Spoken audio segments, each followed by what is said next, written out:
Hi, it's me, Tim Dodd, the Everyday Astronaut. Welcome to a live stream. Sorry that I'm disheveled and late. We've been sound checking for a music festival here in my hometown in Iowa that I'm playing. Actually, that song that you just heard in the intro, we're playing that song live, which I'm really excited to do. It's a really fun thing, totally separate from this, obviously, but these things just lined up this way that, of course, this launch that I wanted to cover is happening the same day as this big music festival that my friends and I have been putting on. And yeah, here we are. I'm sweaty and tired, but also excited because this is a really unique, interesting mission. Crew-9 is basically, you could call it the Boeing Rescue Mission, and some people have been. It's not really that. We'll talk more about that, but this is a unique mission. Oh, sorry, you guys are hearing the desktop audio too. Sorry about that. Probably hearing multiple things. Sorry. Like I said, disheveled. Welcome to my life this morning. Yeah, so if you're in the Midwest by any chance, if you're anywhere near Iowa or southern Minnesota or Wisconsin or Illinois, come to Cedar Falls, Iowa tonight. Lostwoods.live if you're bored and looking for something fun to do. Free music festival in the middle of the woods. Beautiful, fun experience. So yeah, again, lostwoods.live. I know there's probably maybe one person that fits that criteria right now, so let's get to the business of this, which is this launch tonight. So this is, or today, this is Crew-9. So it's the 9th operational. It is still an operational test flight, or flight for NASA going to the International Space Station. But let's talk about this, because this one's, again, pretty unique. So this is taking off here at 1:17 Eastern Time. Which, yeah, is already coming up in 21 minutes from right now. That's going to be 17:17 UTC. The mission name for this is SpaceX Crew-9. The launch provider who is launching this is SpaceX on a Dragon capsule. And as we've seen now for 9 operational flights for NASA, plus their demonstration mission, plus all the private missions like Axiom and Inspiration 4 and Polaris Dawn. But the customer for this one, this is a NASA mission. Now, I know a lot of people might be saying, is Boeing paying for this? No. So NASA, if you think about it, the only difference to NASA at this point is that NASA is only sending up 2 crew. But they're leaving 2 crew up there that would have been the 2 others on this mission. So there would have originally been 4 people, but there shouldn't be these extra 2 crew members, Butch and Suni, up on the International Space Station. So instead, they're taking those places on this expedition, and they will continue for 6 more months to be up on the ISS, performing these tasks. So they're still NASA astronauts. They're still doing the NASA things. So really, NASA just doesn't get a fresh crew. They get Butch and Suni up there for 6 additional months, which as professional astronauts, that's not the worst news you could have. You know, obviously they're probably were expecting, I know they're expecting a 10-day stay, but at least they get, they still are performing tasks and get to do all of the things that they're doing on the International Space Station that would have been done by the 2 other astronauts on this Crew-9 crew. However, now they will be coming back with Crew-9, which is interesting. So let's get back to the launch. The rocket for this is the Falcon 9. This specific one is B1085-2, so it's its 2nd flight with a 39-day turnaround. This is a fun one. This one is launching from Space Launch Complex 40 in Cape Canaveral Space Force Station. This is the first launch from Slick 40 for SpaceX. They built a crew tower. It got done earlier this year, but they have never actually used it with a crew. This is the first time they're using it with a crew. Very exciting. And it's only the 2nd time at the Cape that they've launched crew since the Apollo program. The first one being, of course, Boeing Crewed Flight Test. So it's kind of funny that they're the next one now. Hold on, I'm hearing something on the comms that I want to hear. The 2nd stage will power Dragon into its initial... Well, okay. All right, let's keep going. So this payload mass, the Dragon capsule, is around 12.5 metric tons, 12,500 kilograms, so 27,000 pounds, 27,500 pounds, heading out to low Earth orbit, which is, of course, where the International Space Station is. The first stage will be landing back on land, which is exciting. Of course, that's a capability that SpaceX has been able to eke back out, extra performance out of the Falcon 9, to be able to do return to launch site landings with crew, which makes them even cooler. Super exciting. When they're going to the ISS. But remember now with Polaris Dawn, they needed all that performance with the booster, so it landed downrange. But when you're just going to the ISS, there's enough additional margin to be able to bring the booster back to land. Will they be attempting to recover the fairings? No, there are no fairings on this version of Falcon 9 when it has a Crew Dragon capsule, because it has Oh, you guys aren't even seeing my... Jeez. Oh, yeah, you are. Okay, good. Yeah, the Crew Dragon capsule, of course, is its own thing. It has its own, aerodynamic shell, so it doesn't need to be inside of a fairing, and you don't generally want a crew inside of a fairing. That would be a bad idea. This is the 10th consecutive landing of a Falcon 9 booster after we have had the loss of that streak fairly recently. There's 378th launch of a Falcon 9, the 93rd Falcon 9 launch in 2024, the 307th Falcon 9 launch with a flight-proven stage, 207th SpaceX launch from Slick 40, that's crazy, 75th Falcon booster landing success on a ground pad, 364th landing attempt of a Falcon booster, 321st reflight of a Falcon booster, 90th reflight of a Falcon booster in 2024, and 44th landing success on landing zone 1, and first launch with humans at Slick 40. So, yeah, these are their two astronauts. You have Nick Hague, a NASA astronaut who has previously flown on Soyuz. This is his third time riding on a rocket. Only will be his second time in space, assuming the mission goes nominally, because he had to abort off of Soyuz in 2018. He was that one that was on the aborted Soyuz, which is kind of interesting. And we also have Aleksandr Gorbunov, who is a cosmonaut astronaut, because don't forget they're still doing rideshare missions. Like we just had Don Pettit fly on Soyuz just a few weeks ago. So that's kind of how that works. NASA still flies on Soyuz, and Roscosmos still flies with NASA. So, that being said, let's listen in here for a little bit. We have some questions. I'm going to make sure these questions work. They do. Yay. Kirby asking what's the name of the song from the intro. What one was that? That was Ascent, I believe, which is on one of my albums. I don't know. You can find it on iTunes and Apple Music and all that stuff. All right, let's get this stream pulled up here and let's listen in and see if we can tune in to anything, and then I'll answer questions when I get a chance here in just a few moments. Crew-9 will be greeted by the rest of their Expedition 72 crew and will come together for opening remarks. The anticipation for launch continues here in Mission Control. How's it looking on the Space Coast, Daryl? Well, we're looking pretty good, Nilofer, and thank you very much. Weather improving here at the Kennedy Space Center. If you're just joining us, we are 16 minutes and 37 seconds away from the launch of the 9th astronaut rotation mission to the International Space Station under NASA's commercial... Stage 2 LOX load has started. And there you heard, Stage 2 LOX load has begun, the final loading of propellants into the Falcon 9 rocket. Commander Nick Hague and mission... Is that volume better for you guys? I know people were saying that they want it a little bit louder. Let me know. And let's answer a few more questions. I can turn it up a little bit more. Escape system is armed, and that means Dragon is prepared to launch itself away from the Falcon 9 in case of an emergency. So far, operations look and sound as expected, and we are counting down to liftoff at 1:17 and 21 seconds p.m. Eastern Time. And I want to welcome in... Okay, cool. Looks like it's a little bit better. Let me answer. This is a great question here. Oh, by the way... Zena Cardman, both of you NASA astronauts, it is so good to have you both here. You both trained for Crew-9. This is where you probably expected to be on this day. But you have accepted this role of supporting your friends for launch. And as they get ready to launch with 15 minutes left to go, Stephanie, question for you. What is the mindset of the crew that you trained with? You've flown into space 3 times on the space shuttle. What's the mindset of the crew right now? Well, thank you, Daryl, and thank you, Zena, for having me join you today. And yes, both Zena and I have trained for 1.5 years with Nick and Alex. They have trained hard. They are well prepared. In this moment where they are strapped inside the vehicle with just the two of them, they are reviewing procedures.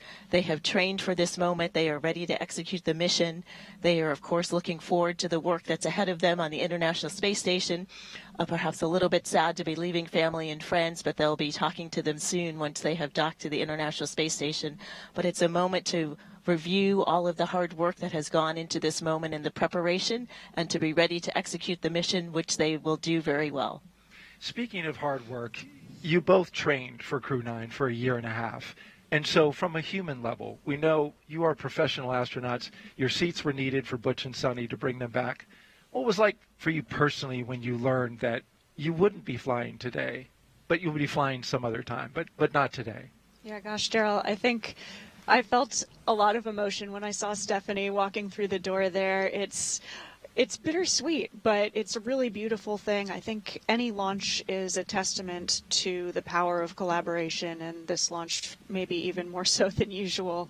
I think from my perspective, it's a privilege and a choice to take part in something that's larger than yourself, and that's a choice that I make today and the next day and the next day. So in this moment, it's feeling exciting, it's feeling bittersweet, but for the most part, I'm feeling a lot of joy and pride in our space program, and so excited for our crew members, especially Aleksandr. This is his first launch to space.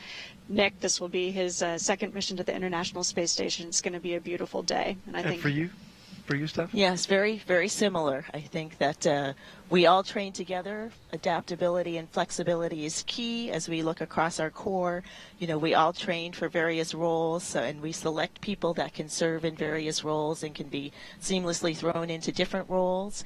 And excited for them. We're always excited for our colleagues to have an opportunity to launch into space. Of course, we wish we could be with them. We have trained with them for this time. We, of course, want to be together. We have built friendship and camaraderie and learned for the roles for the Crew Dragon and for the International Space Station. But I am very excited for them, looking forward to hearing their stories from space and for seeing them launch. And that launch just... Yeah, I wanted to hear them because, again, those are the two crew members who were supposed to be on Crew-9. Now, I'm going to kind of keep listening in here, but I see some really good questions here that I thought would be really good. Let me just make sure we're not missing anything. So Kyle Pettit asking, when going to the ISS from Florida, do they always go to a certain direction off of due east? Yes. The International Space Station is at a 51.6 degree inclination. So that actually means it's like, you know, if 90 degrees was due north, which it would be on an inclination, and 0 was due east, 51 degrees is just a little bit beyond 45 degrees. But actually, the rocket's targeting, if you actually were standing there with a compass, the rocket's actually traveling only at about 45 degrees trajectory because of the rotation of the Earth. So they have to factor that in, and that basically helps and makes it line up due to also their latitude as well, or their longitude. Wait, latitude. Latitude's landing. Latitude, yeah, okay. Because of their latitude, they basically target about 45 degrees, and that puts them onto that 51.6 degree inclination. The reason the International Space Station is at 51 degrees is so that it can be rendezvoused with the with Baikonur Cosmodrome, where Roscosmos launches from. So if you go too much further south than 51.6 degrees, then those Roscosmos rockets have to overfly China, basically, to get into those inclinations, and Mongolia, and drop stages on other countries. And so in order to stay entirely within the Kazakhstan territory, 51.6 degrees was the agreed upon location. So hopefully that made sense. This is how were the needed SpaceX suits sized for Butch and Suni? Hold on. Are configured for launch.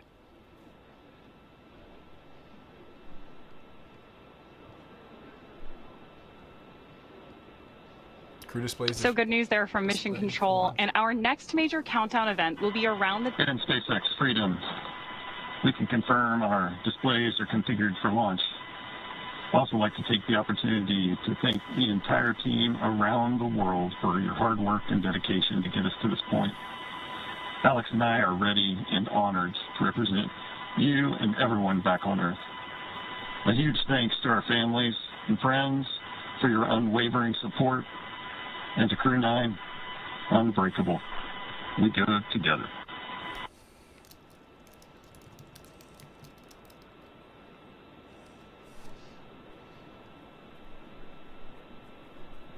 SpaceX copies. You've proven you're ready, Dragon, and we're looking forward to seeing a full capsule at splashdown. Really exciting commentary there from Commander Nick Hague. And with that, we are just about 9.5 minutes to launch. And right now, the Falcon 9 launch commit criteria are being checked by our onboard computers. Those launch commit criteria are specific thresholds and data that tell us that the rocket is healthy.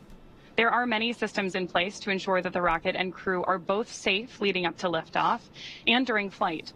And now that we're approaching terminal count, our teams are performing those final checks.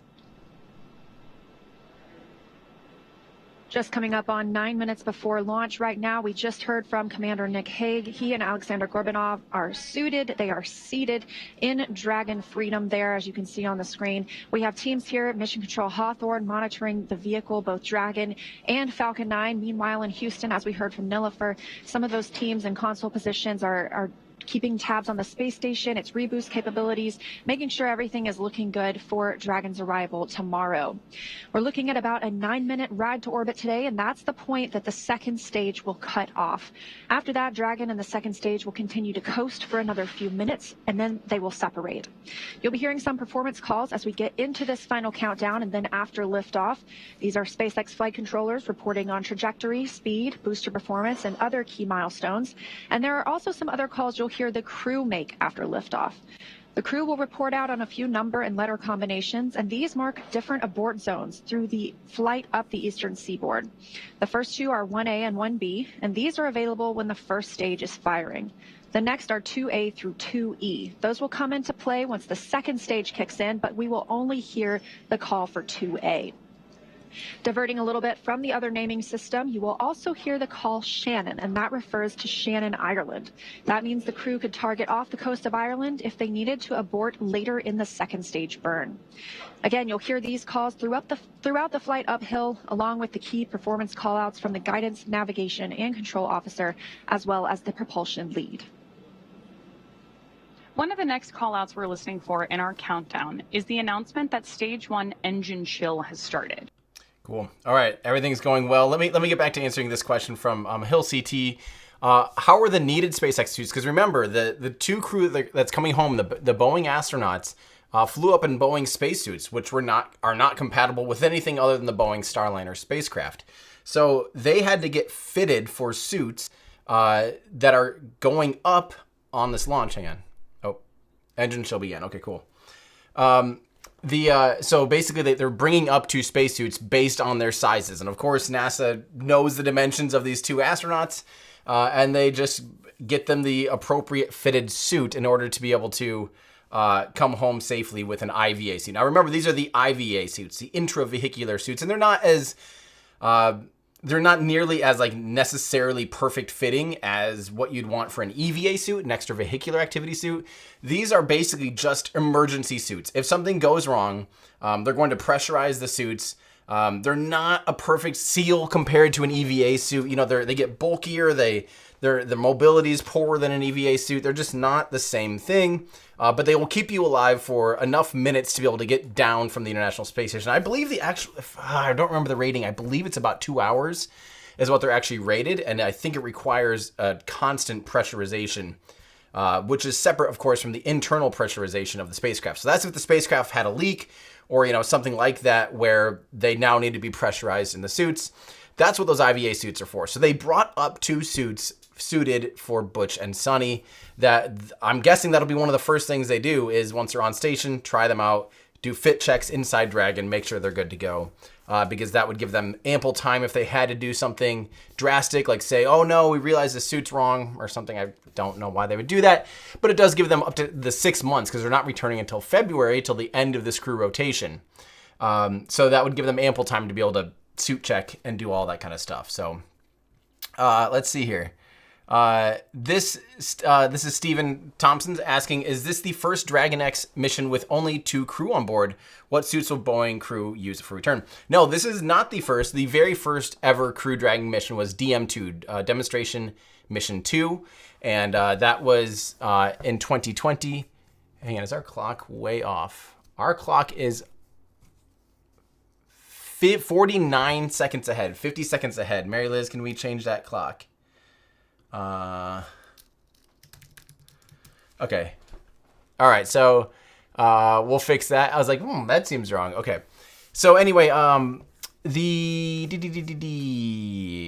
is not the first SpaceX mission with 2 crew on board. So the first one was Bob and Doug. I don't know if you remember that mission, DM2 2020. That was only 2 astronauts as well. So this is, unique in some ways, but not as unique in other ways. So right now, what are they doing up there right now? So while they're sitting on, they're in here for hours. There's a lot. I mean, they're basically constantly, you can see the strong back is beginning to retract. The thing that holds the rocket upright is beginning to retract a little bit here. It only retracts a few degrees. But okay, anyway, the crew has a lot of comms checks. There's a lot of things going on. But then there is a lot of waiting. They're just basically waiting until they get to the next stage, and confirming things are looking okay on their end, confirming that the data is matching up from, the spacecraft to mission control, making sure that the comms are constant, that the backup comms are working, that suit checks are working, that the astronauts, the seats retract and recline. They have to do a handful of things. But there is also a lot of kind of downtime. And I believe it was, I don't remember who, someone has listened to my music though while waiting, which is actually crazy. An actual astronaut has sat there listening to my music while inside a Dragon capsule. I don't even remember who it is.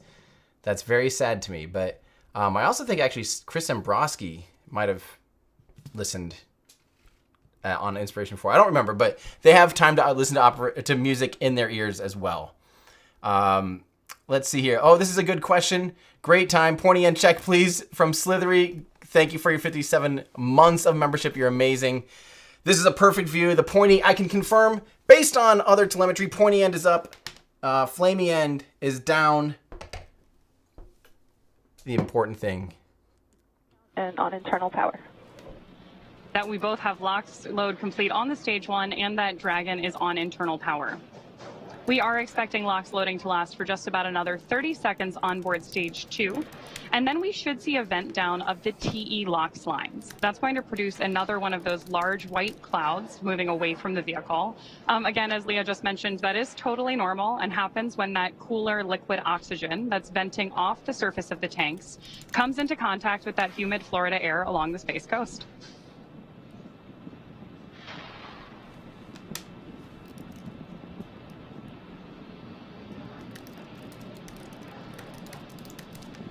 Cool. Everything's looking good, guys. We're standing by now just for under stage 2 minutes. 2 liquid oxygen loading to be complete. My clock is still a touch ahead, but we're getting it. Stage 2, LOX load is complete. Dragon in auto idle. With confirmation of that liquid oxygen load complete, gas closeout Gas closeout has started. Expect loud venting. Right on time, that gas closeout has begun. So we are now isolating all the feed lines for the different gas systems from the Falcon 9 rocket. Those will then get vented overboard through the umbilicals and the strong back itself. And you can actually hear that venting right now. Now, something else you'll see is our sound suppression technique. Our rockets are super loud, and that sound can impart pressure loads back on the rocket itself. So just before liftoff, you'll see a ton of water dumping onto the pad. This absorbs and prevents the sound from hitting the structure and reverberating back onto the rocket, which could cause FPS is armed. damage. Falcon 9 is in startup and is now controlling. Dragon in countdown. Sorry, my clock's a little bit ahead there, guys. Now that we are in countdown, the flight computer on Dragon will switch to countdown mode. And we've also heard the flight Freedom, termination SpaceX. system is armed. Go for launch. Freedom is go for launch. Yeah, baby. That's our final go for launch. Here we SpaceX go. reporting go and the crew reporting T-minus go. 30 seconds.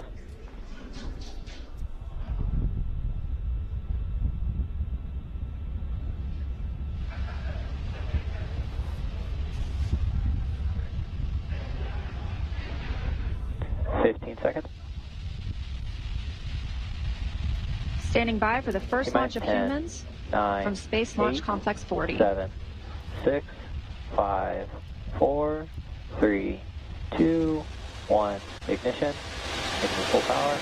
And liftoff. Crew-9. Go SpaceX. Go Falcon. Go NASA.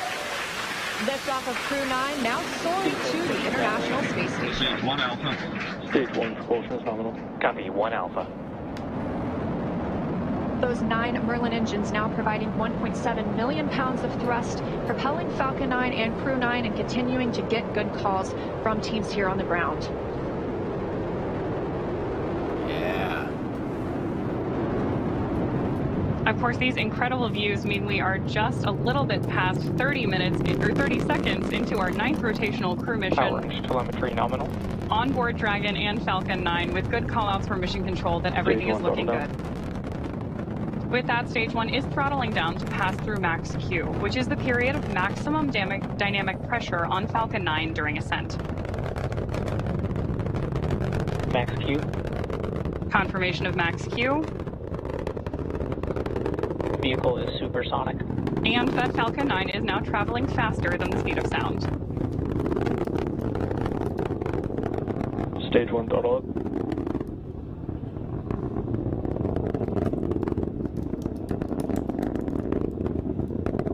Stage 1 Bravo. Copy 1 Bravo. That call out for 1 Bravo means we're in the second and final abort mode for the first stage and continuing to get good performance. MVAC chill is underway.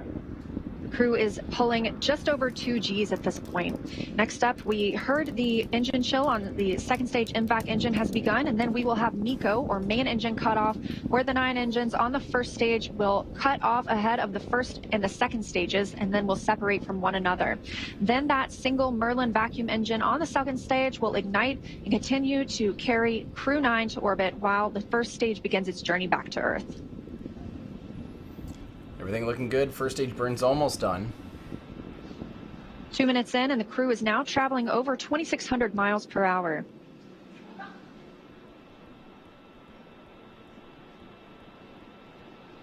Stage 1 is throttling down. Confirmation there from mission control that stage 1 is throttling down as we prepare for main engine cutoff, followed shortly thereafter by stage staging. separation and second engine start 1. You did hear mission control out that we are chilling our There's confirmation of MECO. So that camera is looking inside between these 2 stages right now. You're looking up, seeing the engine bell fly away. You see that second stage continuing off. And now you're seeing the booster flip back like this. The landing legs aren't out yet.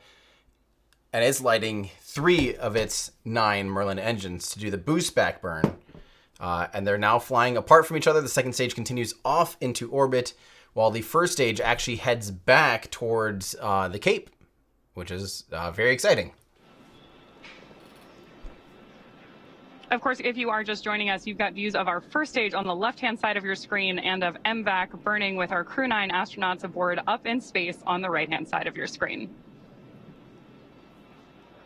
Now we are coming up on 3 minutes and 20 seconds since liftoff today, traveling over 4,000 miles per hour and 76 miles downrange. Now, of course, do pay attention to the fact that the second stage there on the right side of the screen, you know, it's basically at this point traveling horizontally, because right now they're mostly just trying to get that horizontal velocity. And it's up, it's already in space. It's above 100 kilometers in altitude. That's why you can clearly see the edge of space compared to the, you know, the edge of the atmosphere and the edge of Earth. And at this point, you're just trying to get that velocity in, because otherwise, if right now something, you know, were to happen and they had to abort, they would just be on a ballistic trajectory and they would just fall back in to the atmosphere. They are not going fast enough yet to kind of miss the edge of the Earth. So you're constantly accelerating until that orbit gets to the point where it increases out and out and out until it wraps around the Earth. So if you've ever played Kerbal Space Program, you know, that's what they're doing. They're speeding up enough that they basically end up missing the Earth. And you can also see some chunks of solid oxygen there kind of running into the exhaust manifold on the second stage there, on the second stage engine, which is really cool.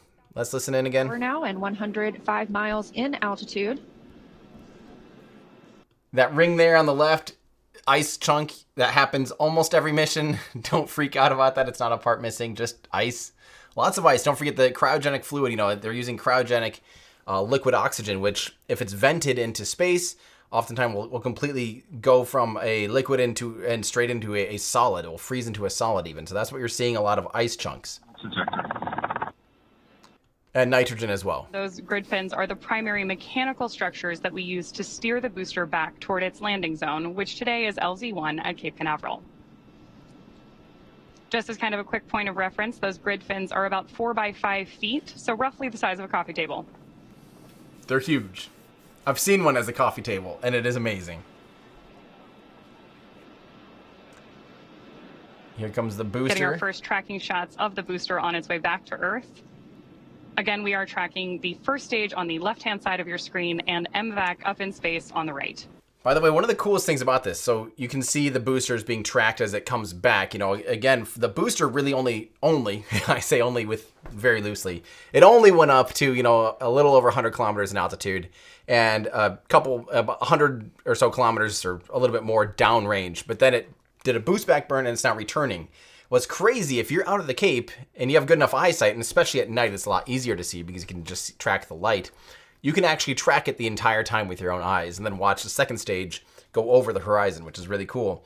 But also if you have a, you know, a telescopic camera or a camera with a long focal length or a telescope like what we do at Starbase, it's easy to track the booster the entire time and actually watch it come all the way back. So this is the entry burn here.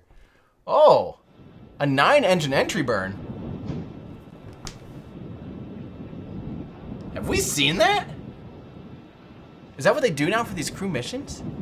When they're doing an RTLS? How have I never noticed that before? Stage 1 does perform 3 burns on its way back to Earth. The first is the boost back burn, followed shortly thereafter by the entry burn. The entry burn is used by Falcon 9 to slow the vehicle down before it reaches the denser parts of the Earth's atmosphere. Dragon, SpaceX, nominal trajectory. Nominal trajectory is there from Mission Control. Freedom copies, nominal trajectory. That's good. That entry burn is, of course, followed by the landing burn, during which time we'll light 3 of the Merlin engines on board the first stage. And we expect to see that landing burn just about a minute before we expect Dragon to be inserted into orbit. So we have 2 very exciting phases of flight, both for our first stage and our Crew-9 astronauts happening here at the same time. Wow.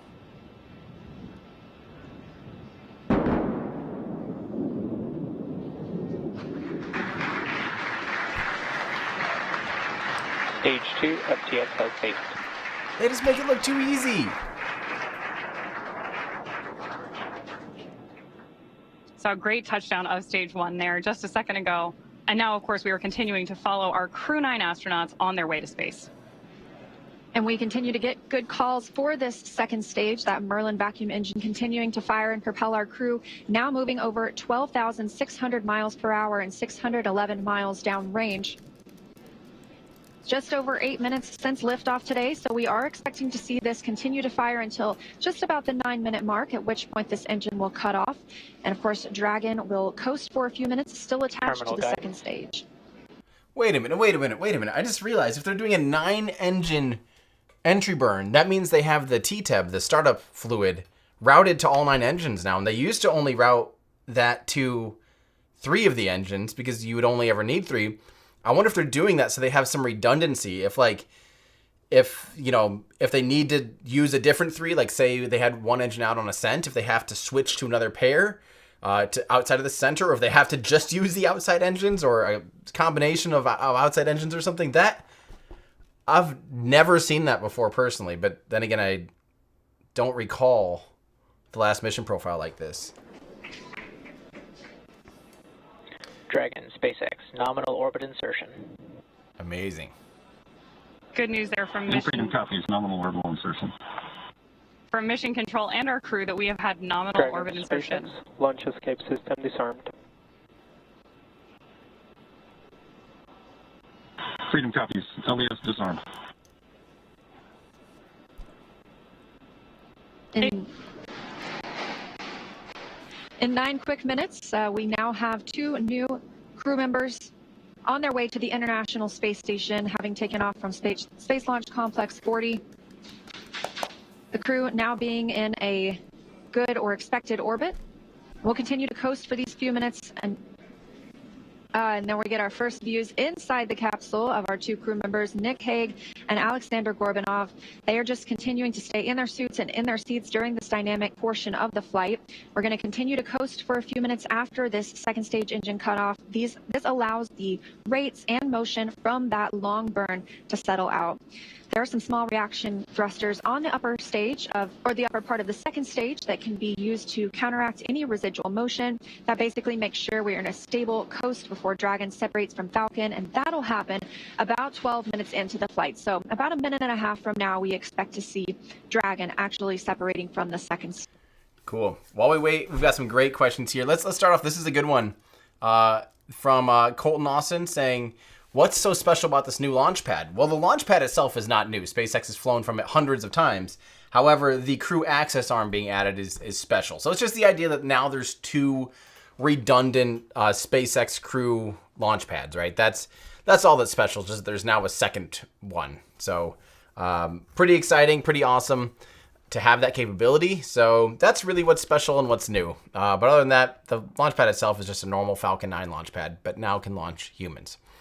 Let's see. This is from Core 831. We'll get back to this in a second, but everydayastronaut.com/shop, our metal Falcon 9 model rockets. That's where you can get them.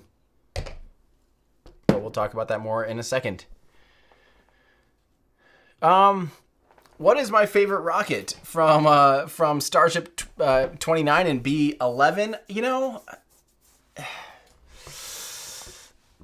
I don't think I really have a favorite. I like a lot of different rockets for a lot of different reasons. You know, I have a strong love and appreciation for historic rockets, especially, you know, the Saturn V and Buran and the Space Shuttle. And I love the N1. I think the N1 is incredible and cool and weird, and I wish it would have been able to continue. Here we're coming up on, by the way, we're coming up on stage separation here, or Dragon separation from the upper stage. You can actually see that's looking up through the trunk. The Crew-9 will use when it returns home early next year. Like this. This is the Dragon capsule attached to the trunk, and that trunk is now flying away. Dragon SpaceX. Dragon separation confirmed. There. And Freedom copies good separation. There you heard from Mission Control. Both Dragon Chief Engineer on Countdown 1. Nick, Alex, on behalf of the entire team, we thank you for flying with Falcon 9 today and wish you a great mission. And Freedom, this is Launch Director on Countdown. On behalf of the entire SpaceX Launch and Recovery team, I'd like to extend our congratulations to the entire Crew-9 team. Xena, Stephanie, Nick, Alex, Butch, and Suni. It's an honor to be a part of this mission with all of you. I'd also like to give a shout out to the Falcon 9 Crew-9 combo. The best bundle in the league, baby. Godspeed, Crew-9.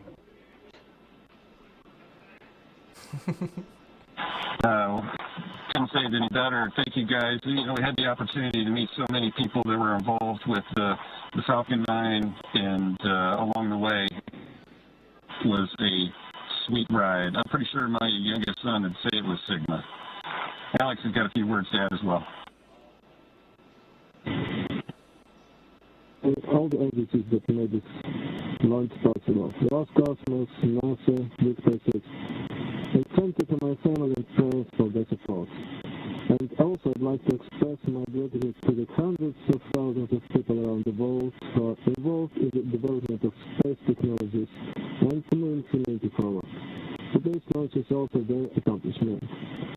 Хочу сказать спасибо Роскосмосу и НАСА совместно со SpaceX за успешный запуск человека на орбиту, за очередной успешный запуск, и также благодарить родных и близких за поддержку. Спасибо.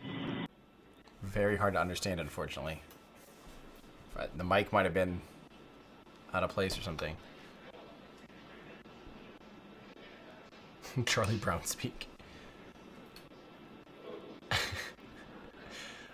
incredible words from our commander and great views of Dragon up in orbit on your screen right now. Incredible. Let's get back to some of your questions, though. As we watch this now basically continue on into orbit, it'll start to raise its orbit, and it'll get to the International Space Station in about 30 hours. It gets there tomorrow, early evening Central Time. So they got a nice little ride as they match phases and increase their altitude to match that of the International Space Station.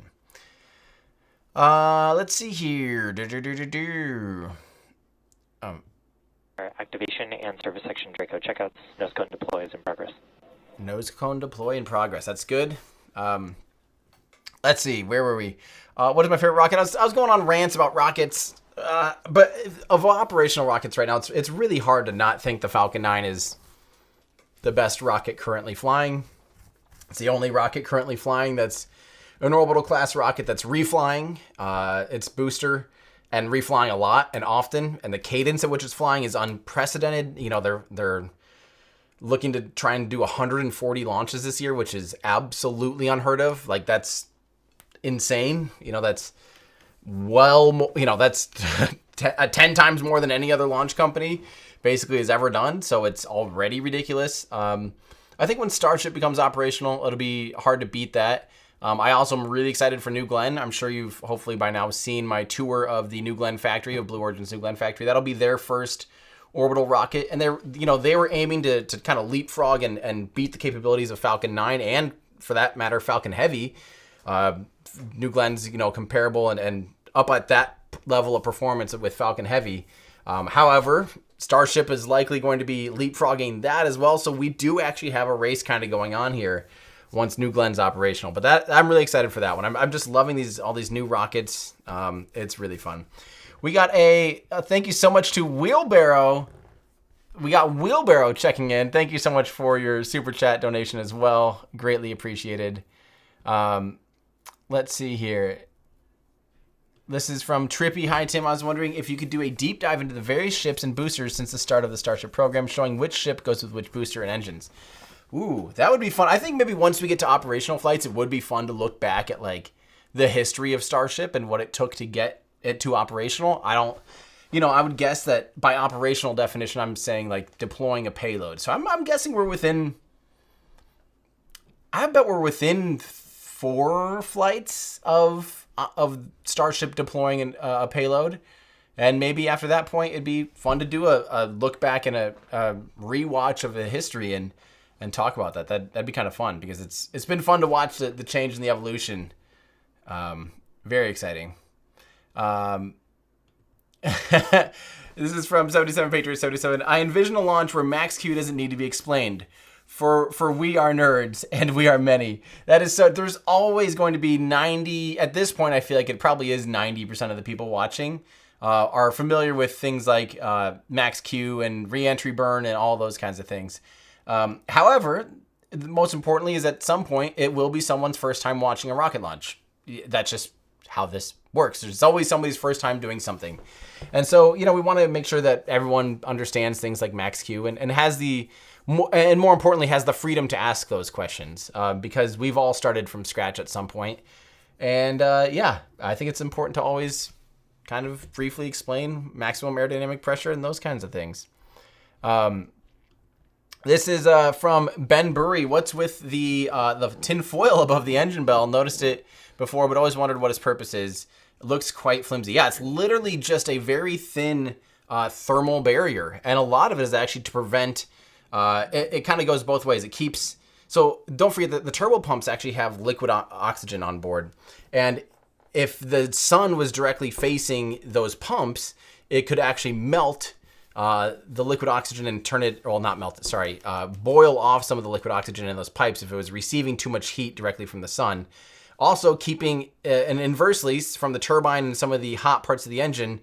The radiating engine bell is radiating a lot of heat as well. When it's glowing bright red, a lot of that heat is also radiating and could also potentially, gasify some of the liquid oxygen too.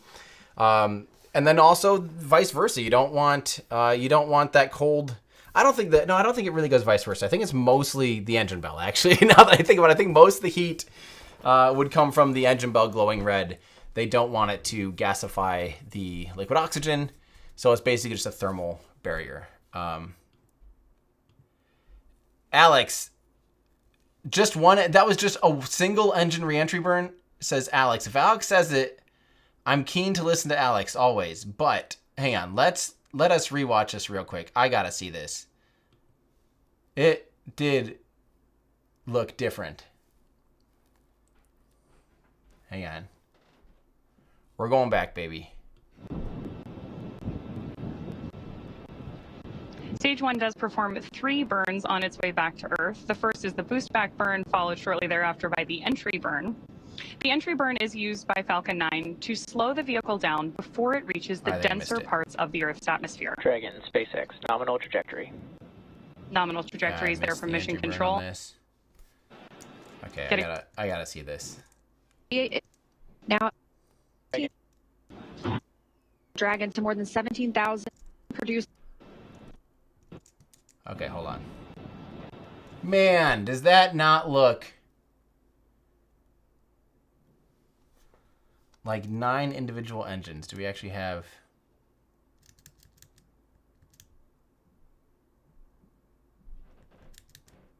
Hang on. Going back 5 seconds. Gonna pause and then go frame by frame as soon as we see it. Okay, that is one there.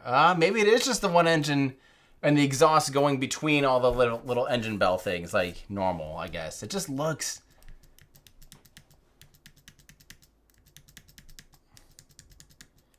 Yeah, it's probably just the exhaust interacting, just like there, exhaust interacting between the engine bells of the other 8 engines on the outer perimeter. But man,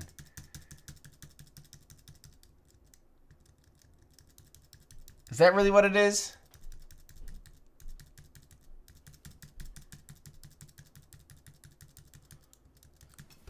I want some confirmation on that, because that looks... That's hard for my brain to not see that as 9 individual engines, even though, like I said, it might just be the single engine interacting, the plume interacting with those gaps, kind of? And Freedom Copy's good trick to check out, goodness, for an opening. And I just so happen to have a furry friend with me. Ooh, here comes the 0G indicator.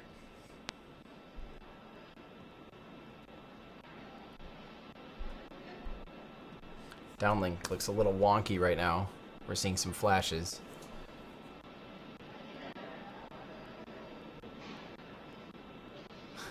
Is it a little owl? Yeah, SpaceX Freedom. So yeah, I've got a little Falcon here. I love the package of Falcon 9, Crew 9. Yeah, we've got a Falcon on board with this. This one's a multi-flyer though. Was on my first flight with Alexei and I, and with Alexei and I and Christina. Now me and Alex. So say hello to Aurora.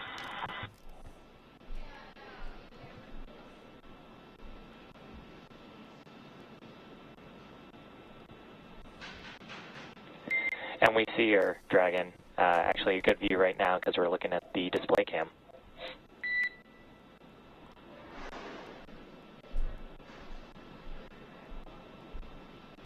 That's fun. That'd be... I would go and play with that literally all day. I just wanted to real quick ask, we were talking about the engine heat, the heat from the exhaust. Good question here from Jody Joe. Thanks for the question. Fantastic question. When the engine, and by the way, I just want to clarify, the shuttle was specific to the space shuttle. These days, if it's just a regular spacecraft, we've referred to it either as a capsule or a spacecraft. But it kind of became ubiquitous for a lot of us, like growing up in the space shuttle era. We called anything that's flying a shuttle launch. But really, it's more or less a rocket launching with a Dragon capsule in this case. But you could say a capsule. You could say with a spacecraft. But it's... Being pedantic here, it's not a shuttle. Just wanted to let you know. But realistically, no, they would not experience that heat because the heat, in space, there's no air to convect against, right? So there's only radiation. There's conduction and radiation. So directly through, material, like if you went up and touched the engine bell, you would feel that. If you're standing away from the engine bell, you would feel the heat through radiation, but not through air convection. But what that means is, if there's something in between you and that glowing hot engine, such as the entire second stage, the trunk, the Dragon capsule, all of that will reflect and absorb the radiation rather than transfer the radiative heat into the spacecraft. So no, they would not actually feel any of that heat. It would all have been accounted for, mostly actually by that foil we were talking about, would likely reflect and prevent any of that heat from transferring even into the second stage. Hope that answers the question. We had a thank you so much from Barry Mann, a $25 super chat. Very much thank you. We also had a member here from Terry Trevino. Thank you so much for becoming a member. From your Firmalab from Iowa. Thank you so much, a fellow Iowan. Again, if you happen to be free tonight, come up to Cedar Falls, Iowa. Go to Lost Woods, lostwoods.live. Come see me play music for free. Let's see here. This is a fun one from Mart Attacks. Let's take a minute to acknowledge what SpaceX has accomplished over the past 10 years. Also, thank you so much, Tim. Everything I know about spaceflight, I know because of you. Bless you. it's pretty amazing what's happened. I've been watching now for, about 11 years myself, watching spaceflight progress, and it's incredible, the progress. So very, very, very fun. I'm going to listen to the outro here. NASA's wrapping up. I'll stick around and answer a few more questions, and then I got to get back to work, my friends. Documenting Crew-9's path from astronaut crew quarters, suiting up all the way to the rocket, lifting off, and then getting into space today. And I got to watch it with Zena in this role. I get to watch oftentimes as we break, go outside and watch a launch with the astronaut. And in this particular case, Zena, with you being the commander from the beginning and then giving up your seat, you and fellow astronaut Stephanie Wilson, so that those seats could be used by Butch, Wilmore, and Suni Williams to come back. This has a very close association to you, clearly. What was your reaction there when you were watching them lift off into space? Yeah, Daryl, I think every crewed launch that I have ever watched has really brought me a lot of emotion. This one today was especially unique. I think it was hard not to watch that rocket lift off without thinking, that's my rocket and that's my crew. But I also know that I'm not the only person who can think that. Of course, we have Stephanie Wilson here today, but I mean, there are many, many people who made this mission happen, and there are people on orbit who will be taking this capsule home. And it makes me very proud to know that I am one of many people who can say, that's my crew, that's my rocket. Makes me really proud, makes me feel very connected to this mission that we all get to take part of. Go Crew-9. Well said, Zena. And an emotional moment in time out there watching the rocket lift off. And now the work begins. You will start training for the next mission. You spent 1.5 years training for this one. You're now going to go into space at some point. What does the future hold for you at this point? Yeah, it's a little bit to be determined. We've got a lot of exciting things ahead. I'm looking forward to starting training again at some point. And in the meantime, I can't wait to watch Nick and Aleksandr and the entire Expedition 72 crew really get to work and execute that mission that we all have worked so hard to make possible. Yeah, and Nick and Aleksandr will become part of Expedition 72, as you mentioned, when they arrive on Space Station. NASA's Megan Cruz has joined us now with Jennifer Buckley, the chief scientist for the ISS program, with more about the science that's happening on board for Expedition 72. Megan. Yeah, it's great to have Jen here. And Jen, obviously we saw some changes through the mission, most notably the change from a 4 to a 2-person crew. So I do have to say, I can only sympathize a tiny amount there with Zena and Stephanie. Obviously with Dear Moon being canceled, a little bit of that, and we didn't even get into training, just that having that expectation of this incredible journey and then being, having that taken away. I can sympathize with that, but I can't even imagine she's been working 1.5 years to train for this mission. And then basically within the last month being told, that she's going to have to miss out for now. So hopefully they get a chance to fly again. Her and Stephanie get a chance to fly on an upcoming crew mission. But man, yeah, that is heart-wrenching. I definitely was feeling for her. I'm sure it hits people in different ways, but I have felt a similar emotion. And yeah, that would be really hard to watch that launch. Yeah, wow.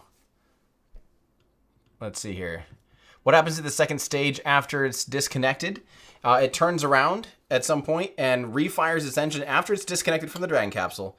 It actually will turn around and it will deorbit itself so that it actually re-enters and breaks up on re-entry over the Indian Ocean. So, yeah.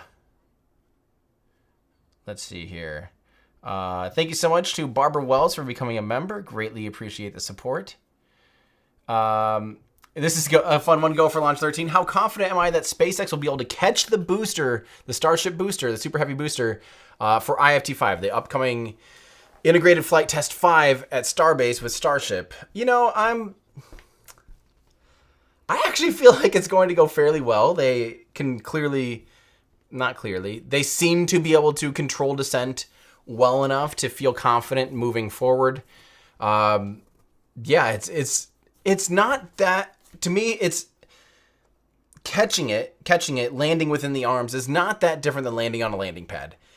I just don't know. My only doubt isn't the catch itself, because really, again, I think people think of it as this big catch. It is a little bit more dynamic than landing on the ground. It has to be more precise. There's more physical, literal moving parts. But it's really more that the booster is landing on the tower, on the two arms of the tower, more so than the tower is catching it. So that's just a fun, important distinction. But on top of that, though, the other end of this is that I just don't know if Starship Super Heavy is actually mature enough to really have that kind of control yet. I would need to see the data, and I'm sure that they have seen the data. I'm sure that SpaceX has gone through all this to make that decision first and foremost. But really, I'd want to make sure that they can control the booster to that degree of control, because obviously if you've seen those ball mounts, the catches on Super Heavy are only about this big on an insanely large, 70 meter tall booster, or 69 meter tall booster, whatever it is these days. If they need to catch that, you just have these tiny little mounting points to be able to catch. So I assume they had the data from IFT4 to say, yeah, we had enough control, and those came within, X amount of where we expected them to be. And worst case scenario, if it doesn't catch and it hangs off and ends up falling off the thing and blowing up, I don't think they're that concerned about it, because it's not that different than when Starship blew up. At that point, the booster's mostly empty. The amount do that, you can snap that QR code that you see on the screen there, or if you're watching us on your phone, just screen grab it and you can click on it later. Nick and Aleksandr are on course to arrive at the International Space Station around 5:30 p.m. Eastern Time on Sunday, September 29th. On-camera coverage of docking and arrival will resume about 2 hours before that happens on NASA Plus. And of course, that's always a big moment when the crew arrives, especially not just for the people who are going there, that's their destination, but for the people who get to see them as well. Absolutely. It's a really joyful moment. I love. So, okay. That's kind of my thoughts on that.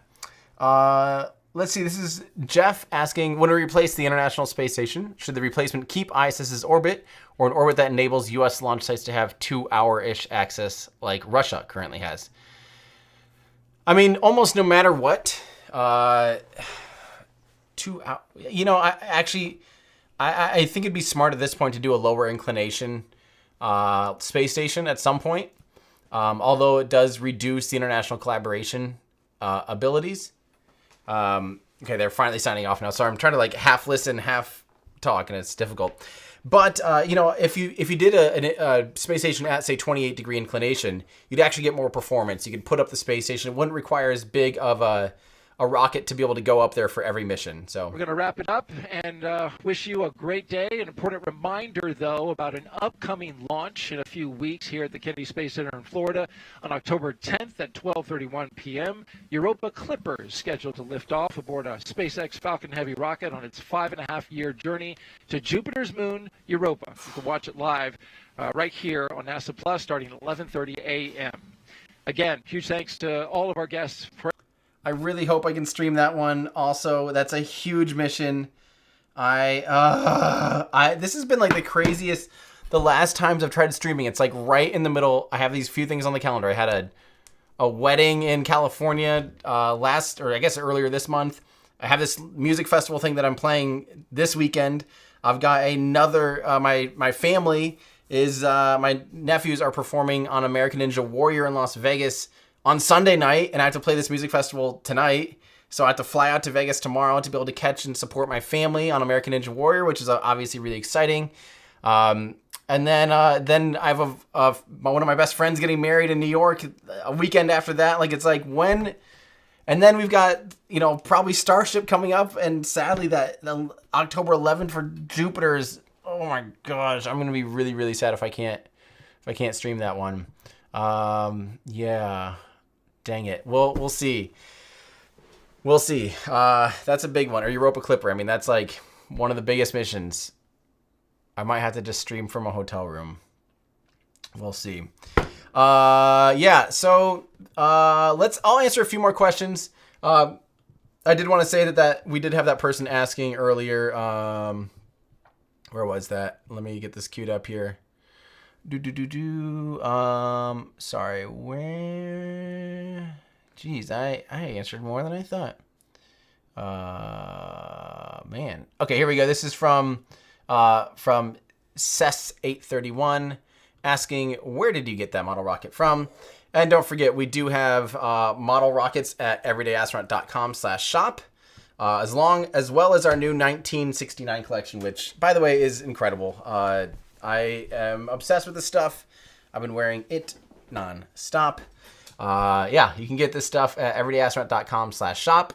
And by the way, as you know, we always do actual runs of merch. We don't do print on demand. That's why we have, real life models actually wearing the clothes, and real life photo shoots and real life merchandise with, tags and custom done, sewn and produced here in the United States. Yeah, we take a lot of pride and effort into our merchandise. We want it to be high quality. I'm sure those of you that have purchased with us have seen that high quality before, and I hope that it goes unnoticed, or doesn't go unnoticed. I mean, here is our model rocket that you can find at everydayastronaut.com/shop. They're pretty incredible. There you go. Yeah. I'm getting like an ad right now, and it's so distracting. I gotta turn this off. Oh my gosh.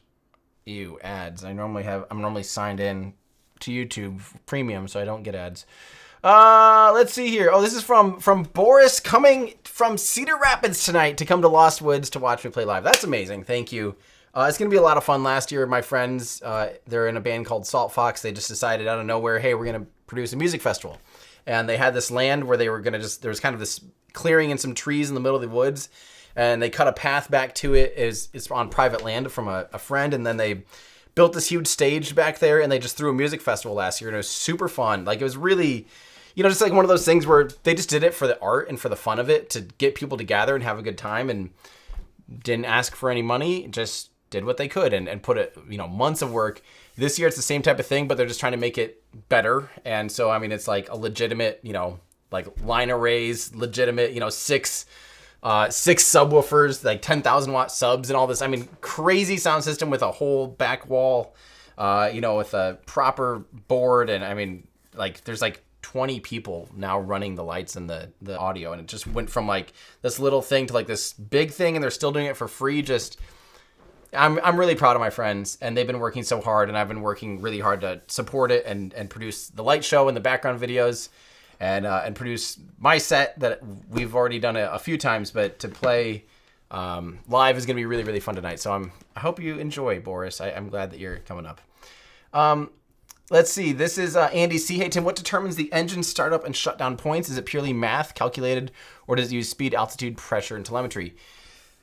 I think it's, I don't actually know if the entry burn is dynamic, if it's, open loop or closed loop, like if it's like at this altitude, light your engines, or if it's a little bit like, okay, how much of it's like being calculated on the fly. That's actually a really good question, but my guess would be it's more like a set thing at this altitude / velocity. That's when the engines need to light. For sure, for the landing burn, that's 100% dynamic. Like, that's not going to be like it's not on a clock or anything, but it's, I don't know which would be more important. They should be pretty well known. So that's the thing about space is there's no external factors. There's no, there's no external wind at that altitude. And even for the entry burn, like, they're above the jet stream and everything still by quite a bit when they do the entry burn.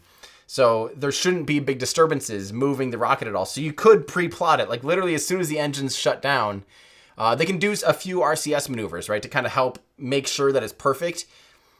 And then you could basically set your clock to that thing and say, all right, do the entry burn at this exact moment, because there's really no other variables that can interact, which makes it really cool. So very good question.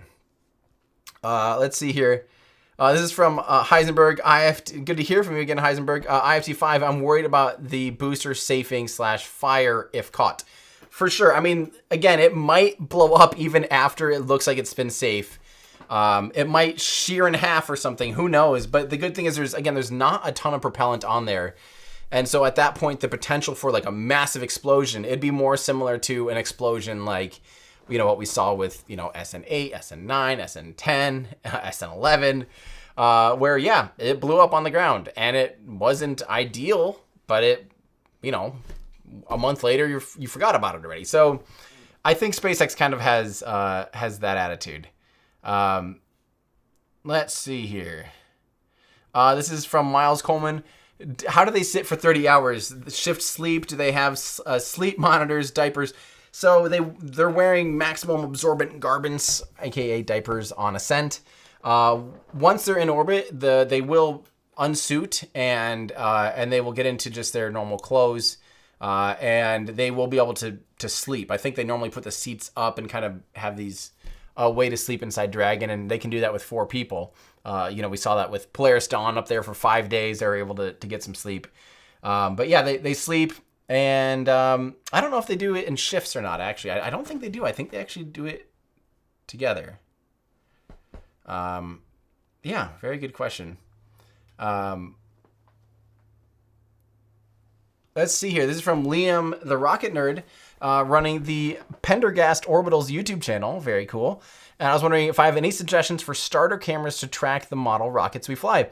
Honestly, these days, phones are incredible. I don't mean that in any, disparaging way. Honestly, any, specifically for me, I happen to shoot with an iPhone, but of course, there's some incredible Android phones, and most of them nowadays can shoot slow-mo, 120, 240 frames a second in HD still. If you want, it's quite a bit more expensive. I'm aware that you said starter camera, and starter camera means a lot of different things, sadly. But I still highly recommend maybe getting a Z-Cam. It's a brand, just Z-Cam. They still one of the cheapest, best ways to get 4K 120 frames per second. That looks fantastic. The new iPhones too. I know an Android. I guarantee there's already 4K 120, and many of them probably with even greater than 5x optical zoom, which really is only 120 millimeter equiv, or 130 maybe. It's not even a proper 3x magnification, if I remember right, the 5x. But if you want, if you're in the market for a new phone, that can be a fantastic option too, to shoot 4K 120. I would say 120 is what you really want for slow-mo, at least 120. I would aim at that. And Z-Cam's fantastic. There's a lot of good options out there these days. Let's see here. Thank you so much from Razdi. Thank you for wishing me an orbital evening. How long are the astronauts traveling to the ISS? It'll be about 30 hours to get there tomorrow afternoon. So I think about 5 p.m. Central, if I recall. Let's see here. Nothing wrong with the hotel stream. That might be what that is if necessary, but it just kind of sucks. This is a good question from Tonic 123. I have no idea. When's the next spacewalk podcast? Yeah, so I do a podcast occasionally, and I'll probably have to do one here maybe in or after Vegas. I'll throw one up, just kind of talking about what's new, and we'll get another one on the books. Thank you to all of you that do listen to Spacewalk. You can find it wherever you listen to podcasts. And also, I did mention earlier the music, on the intro and outro of all my streams and stuff is music that I've written, and I'm playing that music live tonight, like I said. But it is also on Spotify or wherever else you listen to music under Everyday Astronaut. Let's get out of here. Oh man, I gotta answer this one. Hemanth asks, can you explain how autogenous pressurization works, and also is it only used in Starship? No, it's not only used in Starship. I don't know if it's the first, but for sure I know that the Space Shuttle used it on the external fuel tank. They use heat exchangers. So what you're doing is you're taking liquid propellant, right? You have liquid oxygen. I'm talking for the external tank on the Space Shuttle, use liquid hydrogen, liquid oxygen. Both are extremely cold. And as you drain the liquid out, obviously you have to backfill those tanks, because otherwise, if you drained, tried to drain even a water bottle or something without venting the air, it just doesn't come out, right? Or you have to squeeze the water bottle to reduce the volume in order to get air. Otherwise you have to fill that where that liquid is drained. You have to fill that with gas, right? You have to fill it with air in our case. But on a rocket, you want to either use, a lot of times they use helium. They just have a separate helium tank inside the main tanks, and those vent out, and they just keep the pressure constant inside the tank, so that the tank, as it drains liquid, it's the volume there, the empty volume is now filled with gas to maintain pressure. Now with autogenous pressure, you're actually using the same propellants that you're draining, but instead of being liquid form, you're bringing it back in as a gas form. Now, obviously, you don't want to mix and match. So, say you're, again, we'll use methane now for Starship. It's liquid methane and liquid oxygen. You don't want to put the liquid, the gaseous oxygen in the methane tank, and you don't want to put the gaseous methane in the oxygen tank. You don't want to put the gaseous oxygen in the methane tank. So you're heating up that liquid propellant before it's burned in the engine. You're tapping off a little bit of it. You're warming it up, and you're getting it back into the tanks to maintain that pressure, but in gaseous form now. So it's basically boiled off propellant is what autogenous pressurization is. Now with SpaceX, what they were doing that's different with Raptor, and I don't know if it's, again, completely novel and unique, but they were actually burning the propellant in order to make it expand out as a gas and refilling the tanks from there, as opposed to using a separate heat exchanger. Now a heat exchanger it maintains the propellant's purity. So if you're warming up liquid oxygen, it'll be pure liquid oxygen going back into the tanks. If you're warming up, liquid methane, it would be pure gaseous methane going into the tanks. But they were actually burning it, which is something that I even asked Elon about in that last tour. Because that could, if you're burning methane, it can lead to CO2 buildup, solid chunks of CO2. So that's how autogenous pressurization works. And Starship is not the only rocket to use it, but it is. And as a matter of fact, New Glenn is going to be using autogenous pressurization too. Jeff Bezos mentioned that in my tour with him. He kind of was explaining that in the second video. So if you haven't watched that second video, we still go out and see more rocket hardware, and he's talking about that, and it's really cool, and I learned a lot. And I hope you guys did too. But guys, I'm going to get out of here. I've got a long day ahead of me. I appreciate so much those of you that tuned in with me, despite me being late and all that stuff. But you guys are amazing, and thanks for tuning in. And again, if you happen to be in the Midwest, within driving distance, within, let's say, 4 hours, you got plenty of time. I don't play until 9:30 tonight. So come to Lost Woods and listen to some space music with a bunch of fun people. lostwoods.live. And also, again, if you want to support the work we do here, go to patreon.com/everydayastronaut. Or again, thank you for all the donations and the memberships, and all of those of you that also shop on everydayastronaut.com/shop. Love you guys. Thank you so much for hanging out with me. It's been a long day. It's been a long month. And I got to ask Heisenberg one more thing. Ask when Mars. I think the soonest that we'll get a uncrewed Starship. I'll answer Mars because there's a lot of missions that go to Mars, including Rocket Lab with New Glenn is working on going to Mars. But I'll say a crewed Starship I still think won't happen for at least 8 to 10 to 12 to 15 years. We got a while. Milestones, baby. Look for milestones. All right. Thank you guys so much. Have a great day, a great rest of your weekend, and we'll see you again soon. Bye, everybody.